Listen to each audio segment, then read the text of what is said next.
First president of Indian national Congress 1885 సంవత్సరంలో ఈ party స్థాపించబడింది. దానికి మొట్టమొదటి ప్రెసిడెంట్ ఎవరు అంటే WC బెనర్జీ, ఉమేష్ చంద్ర బెనర్జీ గారు.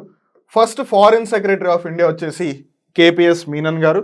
అలానే first Indian individual to receive gold medal at Olympics. ఇక్కడ మీరు జాగ్రత్తగా గమనించాల్సింది ఏంటంటే ఒలింపిక్స్లో కొన్ని ఈవెంట్స్ టీమ్స్ ఉంటాయి, అంటే ఇద్దరు లేదా అంతకన్నా ఎక్కువ మంది కలిసి ఆడే event.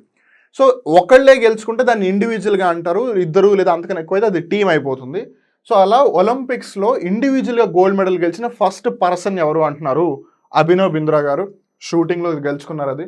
First team medal at Olympics field hockey, అంటే మన నేషనల్ స్పోర్ట్ ఏదైతే ఉంది ఇండియాకి, ఆ హాకీలో గోల్డ్ మెడల్ వచ్చింది ధ్యాన్ చంద్ గారు ఉన్నప్పుడు. అలానే first women to win in Olympics, అంటే ఇక్కడ మనం జాగ్రత్తగా గమనిస్తే వాళ్ళు గోల్డ్ మెడల్ గెలిచారా, సిల్వరా, బ్రాంజా అని అడగలేదు. అసలు ఒలింపిక్స్లోనే ఒక పథకం గెలిచిన మొట్టమొదటి మహిళ భారతదేశం తరపున ఎవరు అంటే కర్ణం మల్లీశ్వరి గారు, వెయిట్ లిఫ్టింగ్లో మెడల్ గెలిచింది ఆవిడ. అలానే first women to win silver in Olympics. ఇప్పుడు ఇక్కడ స్పెసిఫిక్గా అడుగుతున్నారు సిల్వర్ మెడల్ గెలుచుకున్నది ఎవరు అని. ఎవరది? PV సింధు గారు బ్యాడ్మింటన్లో.